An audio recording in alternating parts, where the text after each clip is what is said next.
Hello everyone, welcome to our channel tech thoughts Telugu TTT. ఈరోజు మనం ఏదైతే ప్రీవియస్ క్లాస్లో ఇఫ్ ఎల్స్ సింటెక్స్ గురించి నేర్చుకున్నామో దాని గురించి ఒకసారి రీక్యాప్ చేసి దానికి సంబంధించిన కోడింగ్ క్వశ్చన్స్ ఎలా ఉంటాయి, వాటిని ఎలా సాల్వ్ చేయాలి అనేది మనం కోడ్ ప్లే గ్రౌండ్ ద్వారా చూద్దాం. ఓకేనా? So first if else Sintex గురించి ఒకసారి రీక్యాప్ అనేది చేసుకుందాం. ఓకేనా? సో ఫస్ట్ ఏంటంటే ఇఫ్ ఎల్స్ కండిషన్ యొక్క సింటెక్స్ అనేది మనకి ఇలా ఉంటుంది. సో ఇఫ్ అని రాసి తర్వాత ఏదైతే కండిషన్ ఉంటుందో ఆ కండిషన్ కోలన్ ఇచ్చేసి ఏదైతే బ్లాక్ ఆఫ్ కోడ్ ఉంటుందో ఆ బ్లాక్ ఆఫ్ కోడ్ ఇక్కడ రాసేసి ఎల్స్ అని కోలన్ ఇచ్చేసి అండ్ ఇండెంటేషన్ ఇచ్చి ఏదైతే బ్లాక్ ఆఫ్ కోడ్ ఉంటుందో అది ఇక్కడ రాస్తాము. సో ఈ ఇఫ్ కండిషన్ లో ఉన్న బ్లాక్ ఆఫ్ కోడ్ అనేది ఎప్పుడు ఎగ్జిక్యూట్ అవుతుందండి? ఎప్పుడైతే ఈ ఏదైతే కండిషన్ ఉందో అది అనేది ట్రూ అయినప్పుడు మాత్రం మనకి ఇఫ్ కండిషన్ లో ఉన్న బ్లాక్ ఆఫ్ కోడ్ అనేది ఎగ్జిక్యూట్ అవుతుంది. ఎప్పుడైతే ఇఫ్ కండిషన్ యొక్క కండిషన్ అనేది మనకి ఫాల్స్ అవుతుందో అప్పుడు ఎల్స్ లో ఉన్న బ్లాక్ ఆఫ్ కోడ్ అనేది ఎగ్జిక్యూట్ అవుతుంది. ఓకేనా? సో ఇండెంటేషన్ అంటే ఏదైతే బ్లాక్ ఆఫ్ కోడ్ ముందు ఉన్న స్పేస్ ఉంటుంది కదా, ఆ స్పేస్ ని మనం ఇండెంటేషన్ అంటాము. సో ఆ ఇండెంటేషన్ అనేది ప్రతి డెవలపర్ అనే వాళ్ళు కంపల్సరీ 4 ఇండెంటేషన్ కోసం 4 స్పేసెస్ అనేది యూజ్ చేస్తారు. మన ఇష్టం అండి, మనం ఏదైతే 1 స్పేస్ కానీ 2 స్పేస్ కానీ 3 స్పేసెస్ కానీ యూజ్ చేయొచ్చు. బట్ అందరికీ ఒక standard procedure practice best practice ఏంటంటే 4 స్పేసెస్ అనేది ఇండెంటేషన్ కోసం యూజ్ చేస్తారు అనేది తెలుసుకుంటే సరిపోతుంది. ఓకేనా? సో ఎవరైతే ప్రీవియస్ క్లాసెస్ వినలేదో సో వాళ్ళు ప్రీవియస్ క్లాస్ నుంచి వినడానికి ట్రై చేయండి. సో ఈ డైరెక్ట్గా ఈ క్లాస్ వింటే మీకు ఏమీ అర్థం కాకపోవచ్చు. ఓకేనా? సో నెక్స్ట్ మనం ఈ ఇఫ్ఎల్ సింటెక్స్కి సంబంధించిన ప్రాబ్లమ్స్ మనకు అర్థం కావాలంటే మనం ఇంకొచ్చిన టాపిక్ గురించి డిస్కస్ చేయాలండి. ఓకేనా? అదే మనకి మోడ్యులస్ ఆపరేటర్ అన్నమాట. సో మోడ్యులస్ ఆపరేటర్ అంటే ఏం లేదండి, సింపుల్గా ఏదైతే పర్సంటైల్ సింబల్ ఉంటుందో ఆ పర్సంటైల్ సింబల్ని మనం మోడ్యులస్ ఆపరేటర్ అంటాము. ఓకేనా? మోడ్యులస్ ఆపరేటర్ ఏం చేస్తుందంటే మనం ఎప్పుడైతే ఒక వాల్యూని ఒక వాల్యూని ఇంకో వాల్యూతో డివైడ్ చేసినప్పుడు మనకి ఏదైతే రిమైండర్ వస్తుందో సో ఆ రిమైండర్ని మనకి అవుట్పుట్ లాగా ఇస్తుంది. సో థియరిటికల్గా మీకు అర్థం కాకుంటే మనం ఒకసారి ప్రాక్టికల్గా చూద్దాం. సో ఓకేనా? సో ఇప్పుడు మనకి ఒక 5 అనేది మోడ్యులస్ ఆపరేటర్ని యూజ్ చేసి మనం 5 అనేదాన్ని మోడ్యులస్ ఆపరేటర్ యూజ్ చేసి 2 తోటి చేసినప్పుడు మనకి అవుట్పుట్ అనేది రిమైండర్ 1 అనేది వస్తుంది. ఓకేనా? సో మనకి ఏమొస్తుందండి, ఎప్పుడైతే మనం మోడ్యులస్ ఆపరేటర్ని యూజ్ చేస్తామో అప్పుడు మనకి రిమైండర్ అనేది అవుట్పుట్లో రావడం జరుగుతుంది. సో మనం ఇప్పుడు 5 ఉందనుకోండి, 2 2 మనకి ఏమొస్తుందండి 5 4 అంటే 1. ఈ రిమైండర్ ఏదైతే ఉందో అది అవుట్పుట్లో రావడం జరుగుతుంది ఎప్పుడైతే మనం మోడ్యులస్ ఆపరేటర్ యూజ్ చేస్తామో. సో ఎప్పుడైతే మనం ఫార్వర్డ్ స్లాష్ని యూజ్ చేస్తామో అప్పుడు మనకి ఏదైతే కోఎఫిషియంట్ ఉంటుందో ఈ కోఎఫిషియంట్ ఏదైతే ఉంటుందో అదే అవుట్పుట్ రావడం జరుగుతుంది. ఓకేనా? క్లియర్ కదా? ఎప్పుడైతే మనం మోడ్యులస్ ఆపరేటర్ని యూజ్ చేస్తామో సో అప్పుడు మనకి రిమైండర్ ఏదైతే ఉందో అది అవుట్పుట్లో ప్రింట్ అవడం జరుగుతుంది. ఇంకోటి మనం ఈజ్ ఈక్వల్ అనేది మనం అసైన్మెంట్ ఆపరేటర్కి యూజ్ ఏదైనా వాల్యూ వేరియబుల్కి అసైన్ చేయడానికి యూజ్ చేస్తాము. అండ్ ఏదైతే డబల్ ఈక్వల్ టు ఉందో దాన్ని మనం కంపేర్ చేయడానికి యూజ్ చేస్తాము అని మనం ప్రీవియస్ క్లాస్లో కూడా తెలుసుకున్నాం. ఓకేనా? సో మోడ్యులస్ ఆపరేటర్ అంటే మీకు అర్థమైంది కదండి, ఏదైతే మనం ఒక వాల్యూని ఇంకో వాల్యూతోని మోడ్యులస్ ఆపరేటర్ యూజ్ చేసినప్పుడు మనకి రిమైండర్ అనేది అవుట్పుట్ లాగా ప్రింట్ అవ్వడం జరుగుతుంది. సో ఒకసారి ఎగ్జాంపుల్ ఒకసారి చూద్దాం. ఇక్కడ చూడండి. సో ఇక్కడ చూడండి, A = 10 ఉంది, B = 3 ఉంది. ఎప్పుడైతే మనం రిమైండర్ అనేది A% B చేసామనుకోండి సో మనకి అవుట్పుట్లో 1 వస్తుంది. చూడండి, ఇక్కడ మనం 10ని 3 తోటి మోడ్యులస్ ఆపరేటర్ యూజ్ చేస్తాము. ఓకేనా? సరే, ఇక్కడ మనం మళ్ళీ ఒకసారి దాని అవుట్పుట్ ఏమొస్తుంది ఏంటి అనేది మనం చూద్దాం. ఓకేనా? ఇప్పుడు మనకి 10 ఉందండి. సో 10ని మనం డివైడ్ చేసినప్పుడు మనకి రిమైండర్ ఏమొస్తుందండి 3 తోటి డివైడ్ చేసినప్పుడు. సో ఒకసారి చూద్దాం. సో 3 3 మనకి ఏమొస్తుంది 9 వస్తుంది. ఓకేనా? 9 అంటే మనకి రిమైండర్ ఏమొస్తుంది 1 వస్తుంది. సో మనకి ఈ రిమైండర్ ఏదైతే వస్తుందో అది మనం మోడ్యులస్ ఆపరేటర్ యూజ్ చేసినప్పుడు వచ్చే వాల్యూ అండి. ఓకేనా? సో ఎప్పుడైతే మనం మోడ్యులస్ ఆపరేటర్ని యూజ్ చేస్తామో అప్పుడు మనకి రిమైండర్ అనేది అవుట్పుట్ లాగా ప్రింట్ అవడం జరుగుతుంది. సరే, కోడ్ ప్లే గ్రౌండ్కి వెళ్ళి ఏమొస్తుంది ఏంటి అనేది ఒకసారి చూద్దాం. సో A = నేను 10 తీసుకున్నాను అనుకోండి అండ్ B = కూడా 3 తీసుకున్నాను అనుకోండి. ఓకేనా? సో ఎప్పుడైతే మనం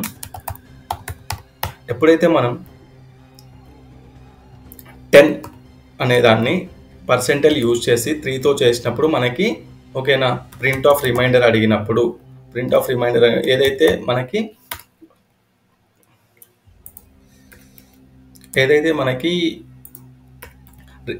రిమైండర్ ఏదైతే వస్తుందో సో ఆ రిమైండర్ అనేది అవుట్పుట్లో ప్రింట్ అవడం జరుగుతుంది. ఇక్కడ చూడండి 1 అనేది ప్రింట్ అవ్వడం, ఇక్కడ మనం 10 అనే కానీ ఇక్కడ 10 తీసుకుని 3 తీసుకున్నా కూడా మనకి 3 అనేది అవుట్పుట్లో ప్రింట్ అవడం జరుగుతుంది. ఒకసారి చూడండి 3ని మనం 10తో డివైడ్ చేసినప్పుడు మనకి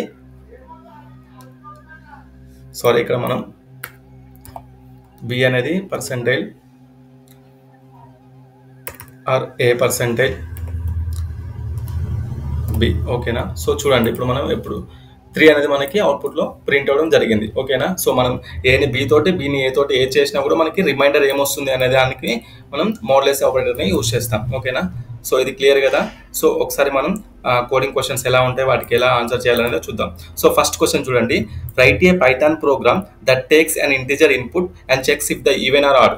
సో ఇక్కడ క్వశ్చన్ ఏంటండి, ఏదో ఒక ఇంటిజర్ ఇన్పుట్ని తీసుకొని యూజర్ నుంచి అది ఈవెనా ఆడా అనేది ప్రింట్ చేయాలి మనం ఇఫ్ ఎల్స్ సింటెక్స్ని యూజ్ చేసి ఓకేనా.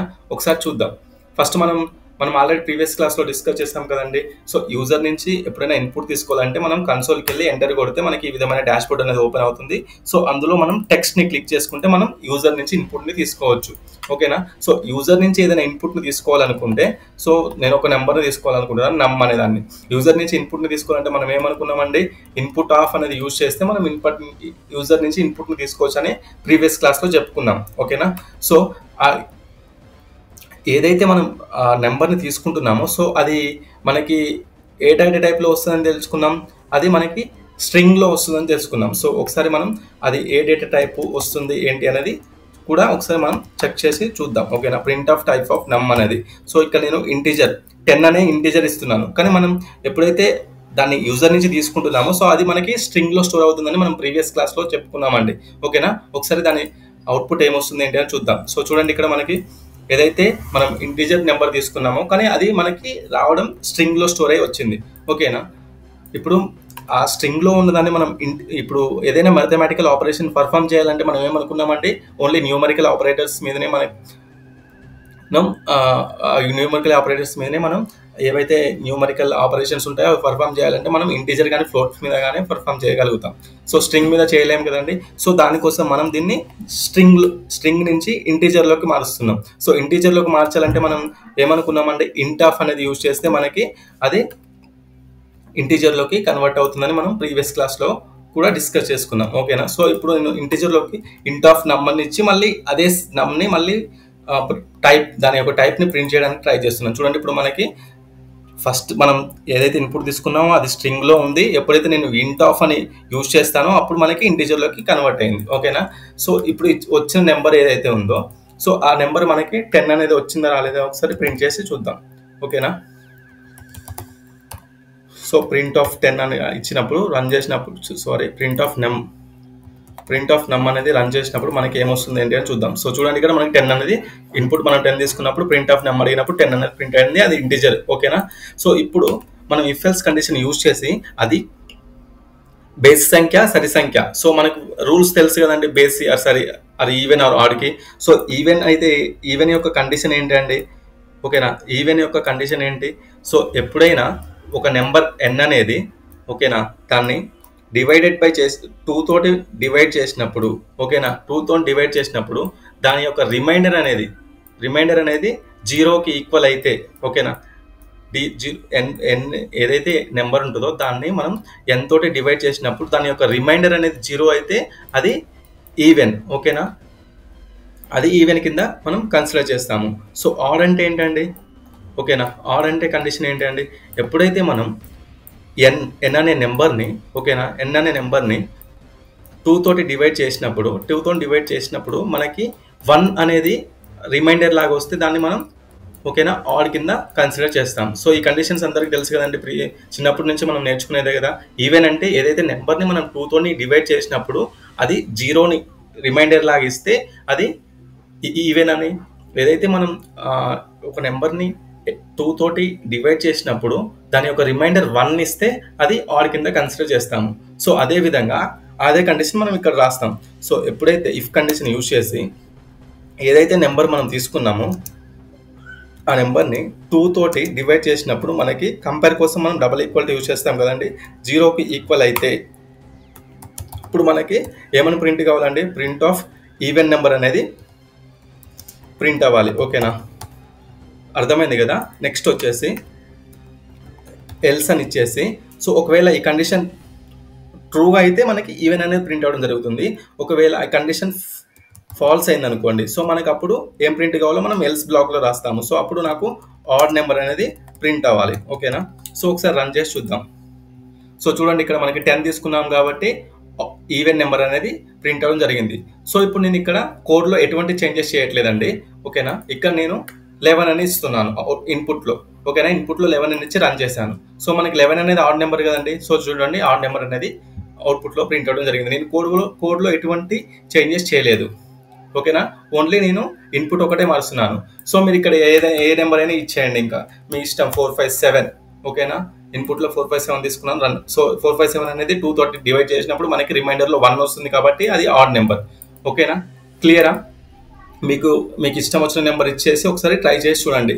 So even or odd number check చేయడానికి కోడ్ ఈ విధంగా ఉంటుంది. సో కోడ్ని మనం ఇంకో విధంగా రాసుకోవచ్చు అంటే రాసుకోవచ్చు అండి. సో నీకు ఫస్ట్ ఈ ఆడ్కి నేను కండిషన్ రాద్దాం అనుకున్నాను అనుకోండి. సో చూడండి, ఇఫ్ నమ్ %2 =, ఎప్పుడైతే నేను 1 ఇచ్చానో సో అప్పుడు నాకు ఏదైతే ఆడ్ నెంబర్ ఉందో అది ప్రింట్ అవ్వాలి. ఓకేనా, సో ఓకేనా, ఆడ్ నెంబర్ ఎప్పుడైతే నాకు ఆ కండిషన్ అనేది ఫాల్స్ అవుతుందో సో అప్పుడు నాకు ఇక్కడ ఈవెన్ అనేది ప్రింట్ అవ్వాలి. సో ఇప్పుడు ఇలా రన్ చేసినా కూడా మనం చూడండి, ఎప్పుడైతే ఈ 457 నేను ఇచ్చానో సో అది ఈ కండిషన్ని ట్రూ చేస్తుంది కాబట్టి మనకి ఆడ్ నెంబర్ అనేది ప్రింట్ అవుతుంది. సో ఎప్పుడైతే ఈ కండిషన్ ఫాల్స్, ఎప్పుడైతే నేను 456 ఇచ్చానో సో 456 అనేది ఇచ్చానో, ఓకేనా, 456 ఇచ్చానో సో అప్పుడు ఇది ఈవెన్ నెంబర్ కదండి. సో అప్పుడు మనకి ఈ కండిషన్ ఫాల్స్ అయింది కాబట్టి ఈ బ్లాక్ ఆఫ్ కోడ్లకి ఏదైతే ఇది కండిషన్ ఉందో అది వెళ్ళకుండా మనకి ఎల్స్లో ఉన్న బ్లాక్ ఆఫ్ కోడ్ అనేది ఎగ్జిక్యూట్ అవ్వడం జరుగుతుంది. ఓకేనా, క్లియర్ కదండి. సో ఏమైనా డౌట్స్ ఉంటే ఒకసారి కామెంట్ సెక్షన్లో కామెంట్ చేయండి, నేను ఇంకా దాన్ని క్లారిఫై చేస్తాను. ఓకేనా, సెకండ్ క్వశ్చన్ చూడండి. So write a program that takes a number as input and checks whether it is positive or negative. If the number is 0, consider it is positive. ఓకేనా, so ఇక్కడ మన క్వశ్చన్ ఏంటండి, ఒక నెంబర్ని తీసుకొని, ఓకేనా, ఒక నెంబర్ని తీసుకొని అది నెగిటివా పాజిటివా, ఓకేనా, నెగిటివ్ పాజిటివ్ ప్రింట్ కావాలి. మనం 0ను కూడా పాజిటివ్ కింద కన్సిడర్ చేయమన్నారు.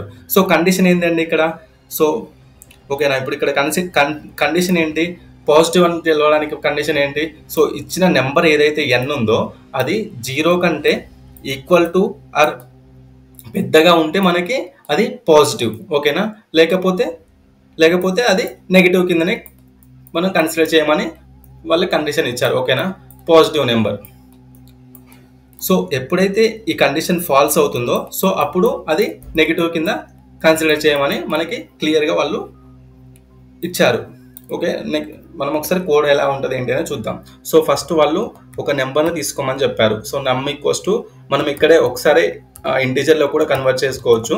ఓకేనా, సో ఇంటీజర్లో కన్వర్ట్ చేసి ఇన్పుట్ని తీసుకోవాలంటే ఈ విధంగా ఉంటుంది.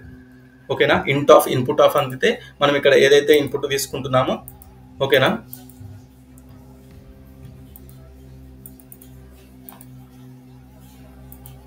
సో ఏదైతే ఇన్పుట్ ఏదైతే ఉందో సో దాన్ని ఇన్పుట్ ఏదైతే తీసుకుంటున్నామో అదే మనకి ఇక్కడ నమ్లో స్టోర్ అవ్వడం జరుగుతుంది.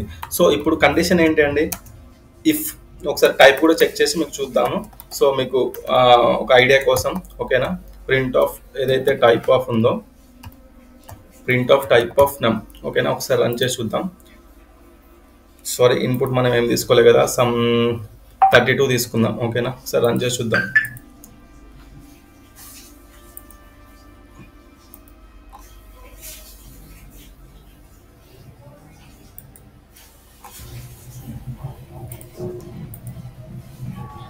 సో ఒకసారి 32 తీసుకున్నాక ఒకసారి రన్ చేసి చూడండి, ఇందులోకే మనకి అదే అవుట్పుట్ అనేది రావడం జరిగింది. సో ఇప్పుడు ఈ కండిషన్ ఏంటండి, ఇఫ్ మనకి పాజిటివ్ అంటే ఏంటండి, ఇచ్చిన నెంబర్ ఏదైతే ఉందో అది 0కి ఈక్వల్ కానీ 0 కంటే పెద్దదైతే మాత్రమే మనకి ఏమని ప్రింట్ కావాలండి, ప్రింట్ అనేది మనకి పాజిటివ్ నెంబర్ అనేది ప్రింట్ అవ్వాలి. ఓకేనా, పాజిటివ్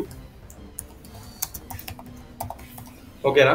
సో ఎప్పుడైతే ఈ కండిషన్ అనేది ఫాల్స్ అవుతుందో, సో ఎప్పుడైతే ఈ కండిషన్ అనేది ఫాల్స్ అవుతుందో మనకు అప్పుడు ఏం ప్రింట్ కావాలండి, ప్రింట్ అనేది ఏమైనా ప్రింట్ కావాలి, నెగిటివ్ నెంబర్ అనేది positive number and negative number. ఓకేనా. సో ఇప్పుడు ఒకసారి 32 కాబట్టి మనం రన్ చేసి చూద్దాము. సో చూడండి మనకి పాజిటివ్ నెంబర్ అని వచ్చింది. సో ఎప్పుడైతే నేను దీనికి ముందు మైనస్ ఇచ్చి రన్ చేస్తానో సో అప్పుడు మనకి నెగిటివ్ నెంబర్ అనేది అవుట్పుట్లో ప్రింట్ అవ్వడం జరిగింది. సో అర్థమైంది కదండి. సో ఇప్పుడు నేను ఇన్పుట్ అనేది -32 ఇచ్చాను. సో ఇక్కడ కండిషన్ దగ్గరికి వచ్చాను. సో నమ్ అనేది మనకి ఇప్పుడు -32. సో -32 అనేది greater than or equal to 0నా. సో ఈ కండిషన్ ట్రూ ఆ ఫాల్సా? సో ఈ కండిషన్ ఫాల్స్ కాబట్టి ఈ బ్లాక్ ఆఫ్ కోడ్ అనేది ఎగ్జిక్యూట్ అవ్వదు. ఓకేనా. ఎల్స్ లోకి వచ్చేసి ఈ బ్లాక్ ఆఫ్ కోడ్ అనేది ఎగ్జిక్యూట్ అవ్వడం జరుగుతుంది. సో ఇక్కడ నేను నార్మల్ 2 ఇచ్చాను. సో ఇప్పుడు రన్ చేస్తే ఈ 2 నమ్లోకి 2 అనేది నమ్ అనే వేరియబుల్లోకి 2 అనే వాల్యూ స్టోర్ అవ్వడం జరుగుతుంది. సో అప్పుడు ఈ కండిషన్ చూడండి, 2 అనేది 0 కంటే పెద్దది లేకుంటే ఈక్వల్. సో ఈ కండిషన్ ట్రూ అయింది కాబట్టి ఇప్పుడు మనకి ఈ బ్లాక్ ఆఫ్ కోడ్ అనేది ఎగ్జిక్యూట్ అవ్వడం జరుగుతుంది. ఒకసారి రన్ చేసి చూడండి. సో చూడండి పాజిటివ్ నెంబర్ అనేది రావడం జరిగింది. ఓకేనా. సో ఎప్పుడైతే ఈ కండిషన్ ట్రూ అవుతుందో అప్పుడు ఇది ఇఫ్లో ఉన్న condition code block of code అనేది ఎగ్జిక్యూట్ అవ్వడం జరుగుతుంది. ఎప్పుడైతే ఫాల్స్ అవుతుందో అది ఎల్స్లో ఉన్న కండిషన్ అనేది ప్రింట్ అవ్వడం జరుగుతుంది. ఓకేనా. నెక్స్ట్ క్వశ్చన్, థర్డ్ క్వశ్చన్ చూద్దాం. So divisibility check. ఎప్పుడు ఏముంది, write a program that takes an integer input and checks if the divisible by 5 or not, if not print not divisible by 5. ఓకేనా. So ఈ question యొక్క answer ఏంటి అండి, ఎప్పుడైతే ఒక నెంబర్ని తీసుకున్నామో సో ఆ నెంబర్ అనేది 5 తోని డివిజబుల్ అయితే డివిజబుల్ అని, డివిజబుల్ కాకుండా డివిజబుల్ కాదని రాయమని చెప్పారు. సో మనకి దానికి కోడ్ ఏంటంటే ఫస్ట్ ఎలాగో మనం ఇన్పుట్ తీసుకుంటున్నాం. సో ఇన్పుట్ తీసుకున్న ప్రింట్ టైప్ ఆఫ్ చెక్ చేసినప్పుడు మనకి అది ఇంటీజర్ స్ట్రింగ్ ఏ డేటా టైప్లో ఉందని తెలుస్తుంది. సో ఇక్కడ కోడ్ ఏంటండి, మనం 5 తోని డివైడ్ చేసినప్పుడు ఓకేనా, ఏదైతే నెంబర్ ఉందో